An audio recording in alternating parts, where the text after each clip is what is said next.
Deixa eu começar aqui. Muito bem, então nós vamos tratar do tema da reciclagem da vida. Tirar proveito do pior de si. Como aproveitar os defeitos, fracassos e contrariedades para crescer. Eu mandei no nosso grupo, né, da palestra, um texto daquele livrinho Chamados a Viver, do Jacques Philippe, que é um monge francês, nascido em 47. Tem várias obras dele, espiritualidade, que são muito boas e tem feito muito sucesso e muito bem para várias pessoas em todo canto.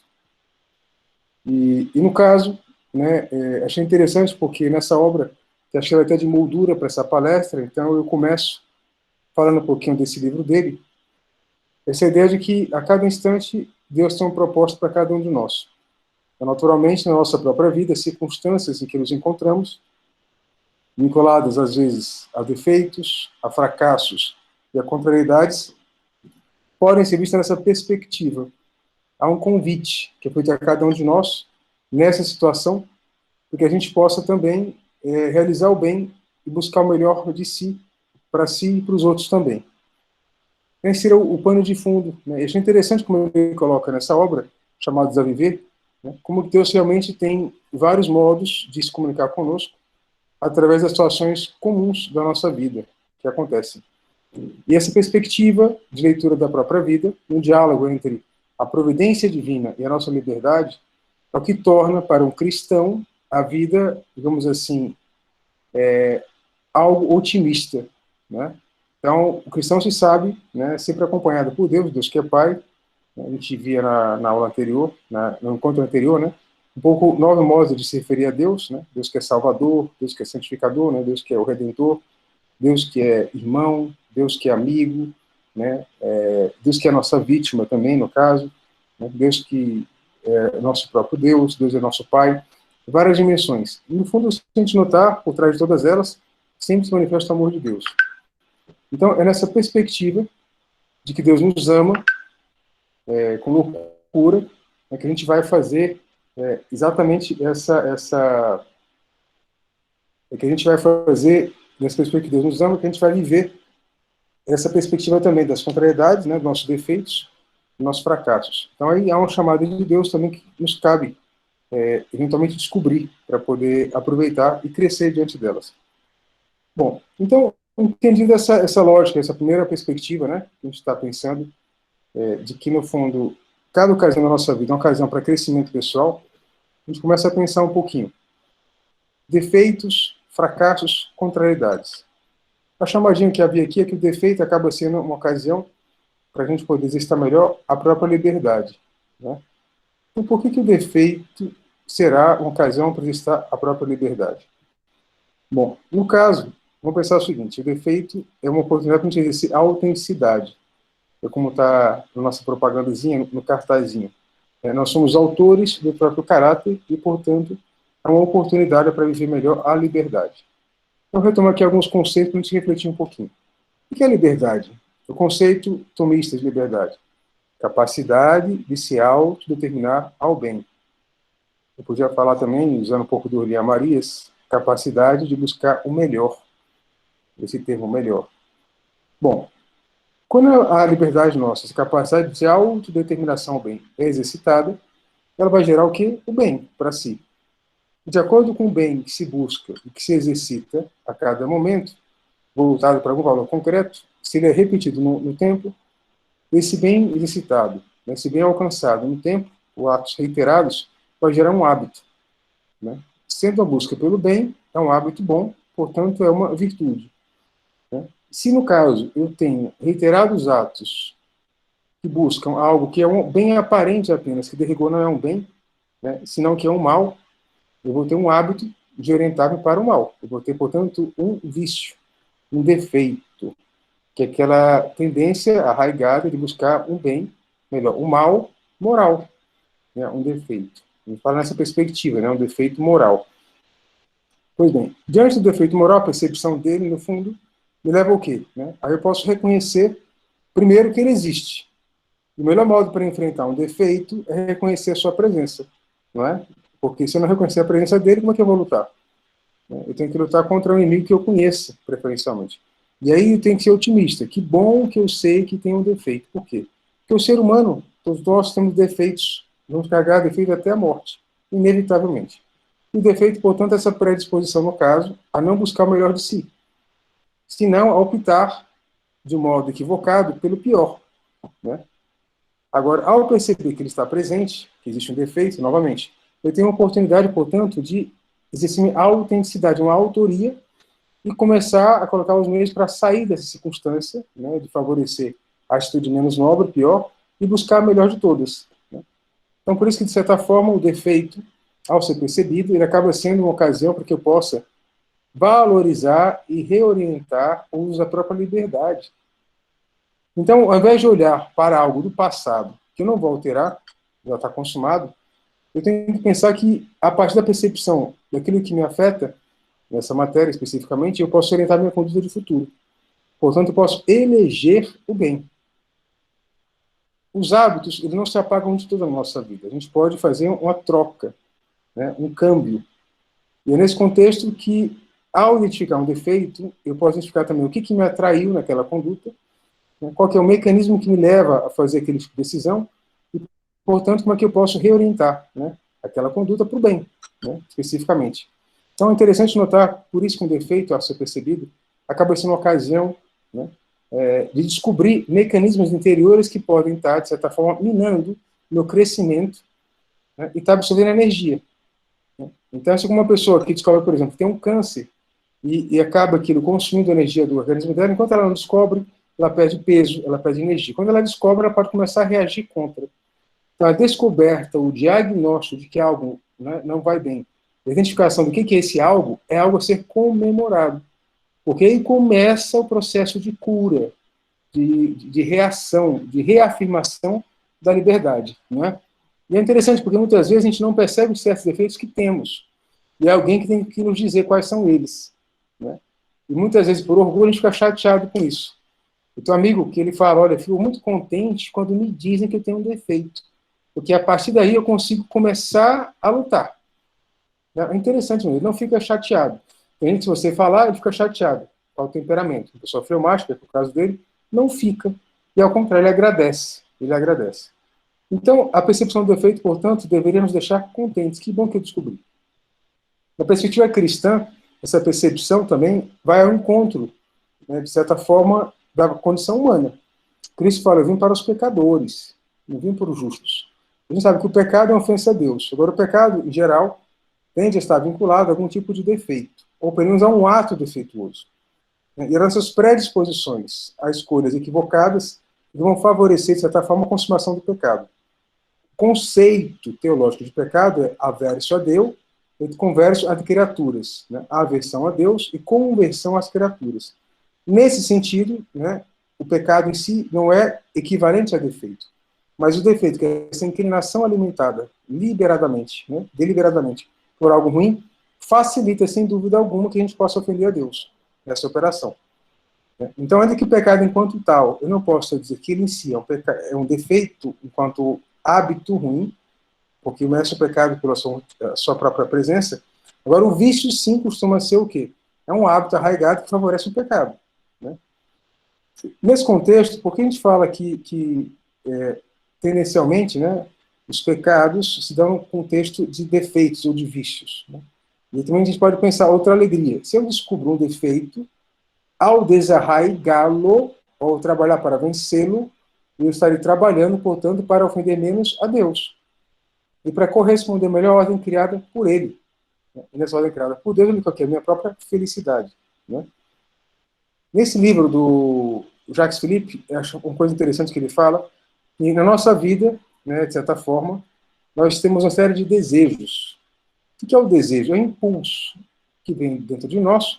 A palavra vem do latim desiderium, é como as estrelas que nos orientam, a gente não sabe a causa imediata do desejo, né, que gera aquele desejo. De toda forma, ele pode favorecer o bem ou favorecer o mal, né, de acordo com a nossa circunstância e com o que ele está nos propondo a realizar. Bom, Deus, digamos assim, sonhou para cada um de nós, ao nos criar, né, desejou também, de certa forma, vou pensar um pouco assim, o nosso bem supremo, a nossa felicidade. Então, o ideal é que a gente consiga, pouco a pouco, que nossos desejos se identifiquem com o desejo de Deus, né? E aí sim, é uma felicidade. Porque o nosso desejo, essa atração imediata que a gente tem por algo, acaba não correspondendo exatamente àquilo que é melhor, conveniente e oportuno para a nossa própria vida. Pois bem, há um certo tipo de eclipse, né, no nosso mecanismo interior, pelo qual, ao olhar para algo que nos parece verdadeiro, eu acabo me enganando. Então, o verdadeiro é algo que não corresponde à verdade. E assim, minha vontade também. Ela se lança diante de algo que lhe parece um bem, e de rigor não é o bem que me convém, né? Tanto por uma quanto por outra, eu acabo aderindo a uma conduta que eu lia como sendo a melhor, e de rigor não é, senão pode ser a pior de todas, né? Então, claro, a pior de todas é o pecado. Então, a lei tem um defeito, e o defeito ainda pode estar vinculado a algo que ofende a Deus, né? Então, de certa forma, todo defeito é uma perda, digamos assim, de energia, né, que poderia ser usada para o bem, né? Mas não necessariamente o defeito enquanto tal, né, ele vai, digamos assim, expressar-se de imediato numa ofensa a Deus, né? Mas outras vezes sim. Bom, o fato é que, ao descobrir, portanto, o defeito e começar a lutar contra ele, eu estou conseguindo o quê? Tirar aquela inclinação que favorece, inclusive, um ato de pecado. Cara, eu podia pensar pecado leve, pecado grave também, né? Então, o defeito pode ter uma entidade pior, né, mais grave também, do que outros defeitos, né? Eles podem ter uma variação nesse caso. Bom, de toda forma, então, liberdade e capacidade de determinação ao bem. O defeito acaba me tirando energia e me rouba tempo, que me faz escolher o pior. Então, ao descobrir como ele se processa em mim, opa, alegria, eu posso, portanto, reorientar a minha conduta e planejar. Naturalmente, ao perceber que há uma inclinação para um lado, para que eu possa gerar uma inclinação favorável para o outro lado, vai demandar o quê? Esforço, cansaço. Então, essa percepção também é importante, por quê? Porque muitas vezes, quando a gente quer lutar contra uma inclinação gerada, né, um defeito, por algo que é ruim, no caso, um vício, né, naturalmente haverá um tipo de esforço, de cansaço, né, uma certa dureza para poder retificar aquilo. Então, ao saber disso também, isso nos faz saber que vai doer, e vai custar. Mas é um custo que vale a pena, né? A gente entende a palavra vale a pena, no seu sentido próprio, que exatamente ela traduz a ideia de pena, né, de sacrifício. Fala, vale a pena. Para que um bom vinho vale a pena? Porque vale um custo, você compra, você paga, né? Ele trabalha embutido ali. A gente reconhece. Então, também, no caso, lutar contra um defeito vale a pena. Então, tem uma pena embutida, né? Então, isso é importante porque que muitas vezes sabe que na hora H, naturalmente, aquele desejo que estava, digamos assim, consolidado na nossa própria vida, aquela inclinação, ela se dava por quê? Porque, novamente, havia uma aparência de bem. E havia uma recompensa naquela atitude que gerava algum tipo de prazer, de contentamento, né? Então, a gente vai pensar um pouquinho agora, dentro dessa lógica de defeitos, que cabe também a gente vai ver depois, um pouquinho adiante, para a ideia do fracasso e para as contrariedades também, né? Então, identificar a oportunidade que surge. Depois, notar como é que eu reajo perante aquela situação concreta, né? E como é que eu posso, eventualmente, extrair daquela situação concreta o que tem de bom para favorecer o melhor, né, na minha própria vida. Então, dizer um pouquinho, né, que Deus nos chama para a felicidade, Deus nos deu a liberdade para a gente participar, né, dessa perspectiva da busca da própria liberdade e da felicidade. Ora, no entanto, às vezes a gente acaba avaliando equivocadamente e acaba aderindo a algo que não convinha. Portanto, há uma falha no processo nosso de percepção da verdade, né? Essa falha que pode estar tanto no conhecimento de algo, quanto também pode estar na nossa própria consciência. Quando eu falo que a falha está no conhecimento, é porque tem uma ideia equivocada. Quando eu falo na consciência, é que a avaliação moral da conduta é equivocada. É um pouquinho diferente do conceito do outro, né? Então, por exemplo, digamos que eu tivesse aqui, né, a convicção de que tomar um certo remédio, polêmica, para a Covid fosse bom, e não tomasse. Estou fazendo mal para mim. Notamos que a percepção que eu tinha que aquele remédio faria bem não é verdadeira, né? Então, o que acontece? Eu não vou conseguir consumar o bem efetivo, porque, de rigor, o conhecimento que eu tinha era equivocado. No segundo caso, a minha consciência agiu equivocadamente. Eu pensando que era bom, não tomei. Então, eu fiz o mal para mim. Então, a dimensão que é o conhecimento efetivo de algo e a consciência, né, do bem ou mal moral que aquele algo possa fazer a mim. No caso do exemplo que deram, bem de saúde, vamos dizer assim. Mas não é lista a pessoa descuidar da própria saúde. Então, se ela sabe que o remédio é bom e não toma, ela está fazendo mal a si, né? Então, é o tipo de ato que é um ato defeituoso. Não necessariamente será um pecado, por exemplo, né? De toda forma, o natural seria que ela buscasse o melhor para si. A gente entende. Então, é um defeito, porque o melhor ato, o ato que seria perfeito, né, portanto, oposto ao defeito, seria medicar-se, para manter a saúde. Né? Mas ela opta por não medicar-se, digamos assim, nesse contexto. Então, há um defeito nessa decisão que ela tomou. Né? Nem por isso, novamente, será um ato pecaminoso. Né? Agora, outras situações, sim, né? Há um defeito naquela atitude que vai gerar um pecado que é uma aversão a Deus. Né? Ela acaba contrariando uma ordem querida, né, e fácil perceptível esse querer divino naquele contexto. Pois bem, então, essa percepção é importante. Né? No caso, entender que a gente pode ter inclinações que estão dentro da gente por falta de conhecimento adequado, por falta de consciência. Né? Na minha vontade também tem inclinações que favorecem defeitos. O próprio vício. Então, claro, se eu estou habituado a comer muito, naturalmente a inclinação da vontade está voltada para a gula, por exemplo, a intemperança. Então, eu vou ter que fazer um esforço para tentar redirecionar, né, essa conduta. A virtude e o vício, eles têm ao lado de si uma favorabilidade, uma facilidade para a prática daquele ato que, pela repetição, se transformou em hábito. Aquele hábito, na verdade, o que acontece? Quando a gente vai decidindo por algo conscientemente, e aquilo vai, de certa forma, se instalando dentro da gente, né? Vai se instalando aquela conduta reiterada, aí como que aquilo sai do nosso mecanismo decisório central, sistema nervoso, e passa para outras dimensões mais periféricas. Aí se automatiza. É por isso que aqui eu possa refazer uma conduta, refazer um hábito, eu tenho que trazer de volta para cá, avaliar o bem que possa ter, me motivar e, portanto, agir contrariamente àquela inclinação. Esse é o processo. Né? Há também um autor muito interessante que eu gosto, ele se chama Kevin Majors. Há um site que pode encontrar material dele, chama A Pureza é Possível. Esse é um psicólogo, um psiquiatra americano, né? E ele tem esse Purity is Possible, que é pela terapia cognitiva psicológica. Ele é um autor cristão, católico, coerente com a fé, etc., muito seguro. E ele explica como a gente pode, em várias etapas, são 6 etapas, vencer certos vícios, digamos assim. Então, a pureza é possível. Então, ele fala dos ideais, fala da ansiedade, da fissura, que é o tipo de vício que se instala na pessoa, como combater, né? Como poder reagir, como planejar uma conquista da virtude oposta a um defeito que está se impondo na nossa vida. E ele fala especificamente com isso da pureza. Mas o que ele fala para a pureza, né, que é muito comum hoje, as pessoas estão, às vezes, viciadas em matéria de pornografia e outras coisas mais, então ele fala da pureza. É muito didático, verterão português, vocês podem olhar. Pureza é possível. Podem pôr no Google, pureza é possível, vai aparecer. Né? O autor chama Kevin Majors. Tá? É muito interessante. Pois bem, ali ele vai explicar, pela terapia cognitivo-comportamental, como que a gente pode vencer essa situação. Né? E é muito interessante. Agora, e aí o que acontece? Então, novamente, eu tenho inclinações, portanto, no âmbito do conhecimento, da minha inteligência, deveria buscar a verdade, mas ela tem uma ideia equivocada. Da minha consciência, deveria avaliar bem o que é bom e o que é mal, e ela está também equivocada. Né? No âmbito da minha vontade, eu posso ter vícios que favorecem atos ruins, eu posso ter costumes que não necessariamente são vícios morais, mas são hábitos tais que podem também, às vezes, me atrapalhar em desenvolver uma outra virtude. Não é? Então, aí para pensar no caso, né, dos hábitos, ou dos costumes, melhor falando, que não chegam a ser virtudes ou vícios, mas podem também inibir. Então, a pessoa que tem um costume concreto, né, de toda noite, procede assim, de determinada forma, para dormir. E não percebe que, eventualmente, esse costume dela pode estar impedindo que ela verifique se a esposa, se outra pessoa, seja outra coisa a mais. Então, não é que ela faz, portanto, aquele ato para se omitir enquanto tal.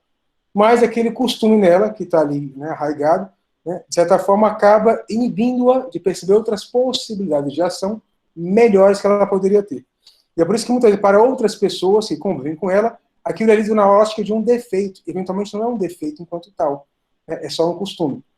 E aí, outros tipos de inclinação que está no nosso próprio ser interior e que pode, às vezes, favorecer um defeito ou também favorecer uma virtude. Temperamento. Né, que é esse conjunto psicossomático que nos leva a ter facilidade para certas manifestações, né, para certas atitudes. Isso, previamente, é uma avaliação da consciência, né, se aquilo está correto ou não. né? Então, uma pessoa que por temperamento tende a ficar quieta, ou outra que por temperamento tende a falar demais. Então, não estou falando matéria de vício, né, até de defeito, né? Mas, no caso, é uma predisposição. Né? Se ela tende a ficar, né, mais parada, ela pode ter uma predisposição eventual, né, a ficar um pouco insensível, né? E, nesse caso, ela pode até faltar com claridade sem que o perceba. Ou pode se acostumar de tal forma a ser assim que ela também... Né? Então, tem que avaliar. Então, pode até ter um defeito, nesse caso também dizer que não é um pecado, né? Mas é que a pessoa acabou que estacionando em certa tendência do seu temperamento que favorece que ela não tenha algumas virtudes que são oportunas, que ela desenvolva para melhor viver, para ser mais feliz e para fazer os outros mais felizes. Né? Então, claro, e às vezes vem alguém e fala, como você é insensível? Não é que a pessoa talvez seja uma pessoa má, né? Mas lhe falta talvez essa sensibilidade, essa percepção de que certas coisas para as outras pessoas podem afetá-las mais. Então ela começa a lutar também. Alguém diz isso para você, você é insensível? Opa, oportunidade. Entende? Não pense que isso é sempre uma questão só de ofensa, está querendo me desfiar. Não, pode estar descrevendo um fato objetivo. Vai nos ajudar, portanto. Então, agradecer certas coisas, né? Que certos comentários que nos chegam, e a pessoa que tem coragem de falar também. Porque muita gente, às vezes, por covardia, por medo, por receio de ficar mal perante os outros, acaba não alertando sobre nada. Né? Aquela velha história, a gente fala assim, olha, Fernando, você precisaria... Você se pensa, mas você está com a roupa, não está com muito bom cheiro, aquela roupa molhada. Se alguém nos diz, que bom, né? Para agradecer.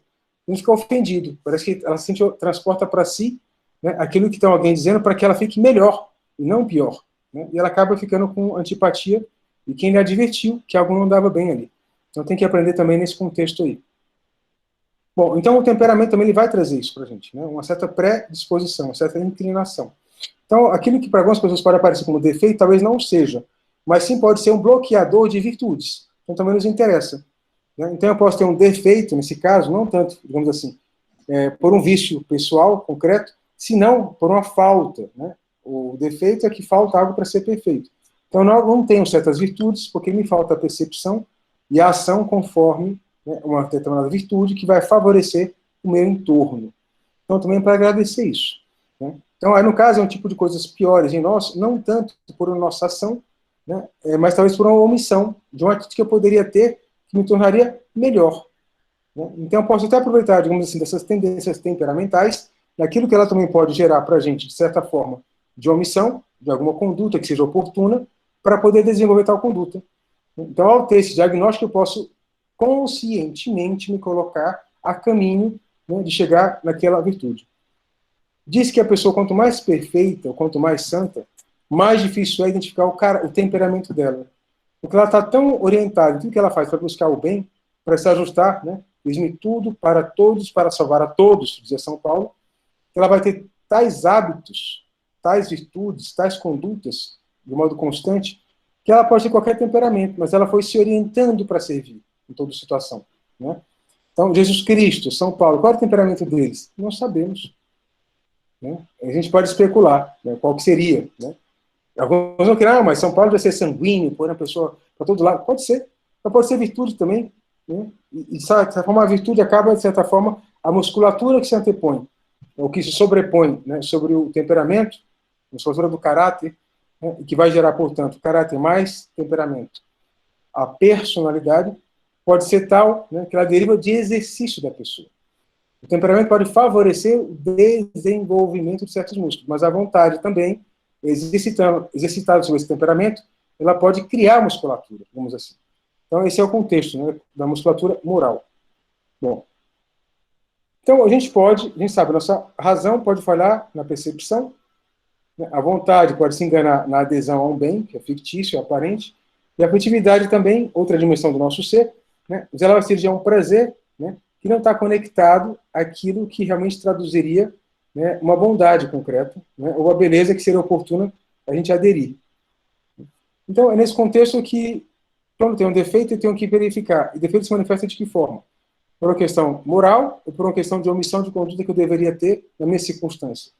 Né? Se manifesta por quê? Porque eu não entendi direito algo, que pratico aquela ação julgando que seria adequada, ou porque realmente eu percebo que não é bom, mas não consigo me afastar dela, ou terceiro, que me dá um prazer tremendo e eu não consigo me desprender dele.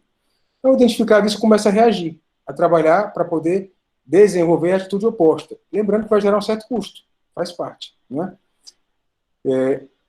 E dizia para vocês o Kevin Majors, que é esse psiquiatra americano, que tem esse site, Por Isso é Possível, e o termo que se usa na psiquiatria, na psicologia, para falar dessas tendências fortes, quadro de obsessões, no caso pela pornografia, que é o exemplo que ele coloca lá, inicial, né? Eles falam que é uma fissura, que é um tipo de tendência a um comportamento compulsivo, que é quase que automático, a pessoa cai. Então a ideia que ele explica é como sair desse contexto, né? Então, claro, porque às vezes ter condição moral também, de tal forma a pessoa pode desenvolver um tipo de adicção que a responsabilidade moral é reduzida, porque aquilo se torna quase que inevitável para ela, né? Então, Derrigol, ela tem poucos meios para lutar, e aí sim, moralmente, ela deve fazê-lo, né? E pouco a pouco ela vai corrigindo aquilo, até sair daquele contexto quase de catividade, de submissão, né, a esse tipo de obsessão, esse tipo de compulsão, né? Bom, depois, claro, a nossa vida também é afetada, né? Eu posso descobrir que um certo defeito meu, ele se dá, né, eventualmente, ou ele se manifesta em razão de certas pessoas. Não é avaliar isso, né? Que interessante, né? Tem certas pessoas que, pelo modo de ser, por alguma razão, podem, de certa forma, gerar na gente um tipo de atitude mais acerba, mais azeda, né? Mais irascível, pelo modo de ser da pessoa, porque às vezes inconscientemente associa ela a alguém que nos fez mal, ou alguma pessoa com a qual eu já antipatizo, ou ela própria me parece antipática. Lembrar que antipatia ou simpatia não é o que a gente escolhe, tá ligado? Essa dimensão da afetividade, até do temperamento. É uma certa sintonia que se dá para além do desejo. Agora, a percepção da simpatia e da antipatia, uma vez que ela se dá, eu posso trabalhar exatamente pela virtude de tratar bem todas as pessoas, né? Cristo fala no Evangelho, amai-vos uns aos outros, como eu vos amei, e vai além, amai os vossos inimigos. Então, muita gente que não é nosso inimigo, mas a gente às vezes trata como se fosse, porque de certa forma nos causa algum tipo de repulsa, né? Tem que ser uma ocasião para a gente crescer e vencer exatamente dentro da gente, né, esse incômodo que não está aliado a uma virtude, senão, né, se eu deixo que aquilo espontaneamente se expresse na minha vida, há um vício, há uma falta dela. Bom, então notar que muitas vezes a nossa conduta também, ela pode ser, digamos assim, um gatilho que pode disparar uma atitude equivocada, pode derivar exatamente disso, certas simpatias ou antipatias, que geraram talvez injustiças, inclusive. Talvez aquela pessoa que não me agrada tanto, seja talvez tão serviçal, né, e tão interessada em me ajudar, que eu deveria, de rigor, tratá-la, quiçá, melhor do que outras, que a quem eu tenho mais simpatia, mas que não são tão preocupadas efetivamente pelo meu bem, né? Então, Cristo, a gente pode pegar como modelo também nesse contexto, tratava bem a todas as pessoas, né? Todos eles, né? E cada um a seu modo também, nesse sentido, né? Mas sempre buscando tratar, dar o melhor para cada um. Então, às vezes, também é um contexto em que eu me encontro que pode manifestar, pode facilitar a manifestação de um defeito. Então, tem que lutar para ter na sua vida essa harmonia, né? Chama unidade de vida. Ser a mesma pessoa em todos os ambientes. Mas eu posso, no ambiente, por exemplo, assim, no jogo de futebol, virar um animal, virar um bruto. Então tem que lutar, isso é um defeito, né? Você não pode ser uma pessoa que vira um animal, ali solta palavrão, e xinga e se irrita, falta com caridade, por exemplo, né? Não poderia acontecer. Mas se eu percebo que acontece comigo, opa, o que eu posso tomar de atitude para evitar? Que aconteça que naquele momento é como se houvesse levantado qualquer tipo de barreira, né, ao pior que há em mim. Então, ocasião de descobrir também, que às vezes é um ambiente onde eu estou que dispara certas situações concretas. Tem que descobrir, portanto, e aí é uma oportunidade, novamente, para trabalhar para buscar o melhor de si naquele contexto também, e fica mais frágil a prática da virtude que eu deveria aportar em todos os ambientes. Também a questão que pode favorecer, às vezes, um certo desequilíbrio no nosso caráter, né, e manifestar algum defeito, é a questão até do tempo, né? Também, mais tempo, menos tempo para fazer certas coisas, né? Então eu posso, sob pressão, eventualmente faltar, novamente, com caridade, faltar com ordem, opa, eu vou me conhecendo. Então, eu tenho que saber quais são os elementos externos que podem também afetar a minha conduta. E aqui entra o segundo tópico da nossa palestra, que é o fracasso, né? Olha, o fracasso não necessariamente decorre de uma falta minha de conduta. Pode ser algo que é alheio à minha vontade. Então, uma hipótese, a pessoa estudou para o vestibular, dedicou-se ao máximo, não passou, porque os outros fizeram provas melhores do que ela. Então, ela pode considerar como uma frustração, um certo fracasso. Mas se ela deu o melhor de si, de rigor, não é imputável a ela o fato de não ter entrado no vestibular, não ter passado. A gente tem que estar atento a isso, né? Então, o fracasso não necessariamente decorre da conduta de si. Pode ser. Aí já trabalha na linha do defeito também. Mas se não, também essa oportunidade, experiência, né? Até para a pessoa se reajustar, né? Recalcular a rota, né? E notar, nesse diálogo maior da providência divina com a minha liberdade, que é algo de aprendizado que eu posso assimilar também. A gente falava, né? Olhar para a experiência e planejar o futuro a partir da experiência vivenciada para recalcular a rota e ver se é oportuno, o que mais interessa fazer, né? Aí vai crescer também, posso crescer em unidade, aumentar meu grau de estudo, eventualmente, né? Pensar em outro ambiente para prestar também esse vestibular, se é um desejo dela, aquele mesmo, né? Claro, e aqui eu aplico para tudo mais também, né? Então, nem todo fracasso, portanto, decorre exatamente de uma falha moral da pessoa, mas a providência permite que aquilo acontecesse. Então, olhar e tirar essa experiência também. A gente fala do terceiro tópico aqui, no caso, né? Que seria as contrariedades, que afetam muitas vezes a dimensão da nossa emotividade, né? Então, claro, chega lá, a contrariedade, faleceu um primo, né? Faleceu uma pessoa muito próxima, então a gente vê uma injustiça muito grande, aquilo nos afeta imensamente. Como é que eu reajo? Olha que interessante, porque se a gente pensar, Jesus Cristo, como é que ele reage perante Judas? Como é que ele reage perante o jovem rico? Deseja o inferno? Deseja que morra? O nosso sentimento, muitas vezes, inicial, diante da contrariedade, de aversão tal, que se aquilo envolve outra pessoa, a gente quer que aquela pessoa vá para o inferno, né, de certa forma. Então, também pensar que na contrariedade, nesse caso, então outra situação mais dura, vamos pensar aqui, né? Então, perdeu-se um filho. A esposa estava grávida, perdeu o filho. Claro, é uma coisa que dói muito, né? Agora, como é que, diante disso, eu posso reagir? Aí eu volto, recapitulando, né, aqueles tópicos, né? Os princípios mais importantes da minha própria vida para reconsiderar, né, é um valor máximo também, a afirmação de São Paulo, tudo colabora para o bem do que amam a Deus. Deus ama mais a cada um de nós do que todas as pessoas do mundo poderiam nos amar, e também é aquele que ele leva para o céu. Quando a morte de uma pessoa que é uma contrariedade, isso pode levar a uma certa revolta diante de Deus. Então, como sair desse estado de revolta e crescer? Nesse contexto também a gente pode pensar no exemplo dado pelo C.S. Lewis. Ele escreve a experiência dele em 2 livros. Primeiro, O Problema da Dor, ou do Sofrimento, em que ele escreveu, né, nos anos 40, teologicamente, digamos assim, qual que seria o valor da dor, né, como Cristo assumiu isso do ser humano. Depois ele tem um sofrimento real. Ele está casado, perde a esposa com câncer e sofre muito. E ele reclama com Deus, de uma pena revisitada. É quase que um diário, day by day, em que ele conta a revolta diante de Deus e como aquilo vai sendo atenuado pouco a pouco com a reconsideração. Então, as contrariedades para a gente, vamos pensar, todas elas também têm uma oportunidade dada por Deus. Deus acompanha aí, né? O único mal real que existe na face da terra é o pecado, porque é ofensa a Deus, né?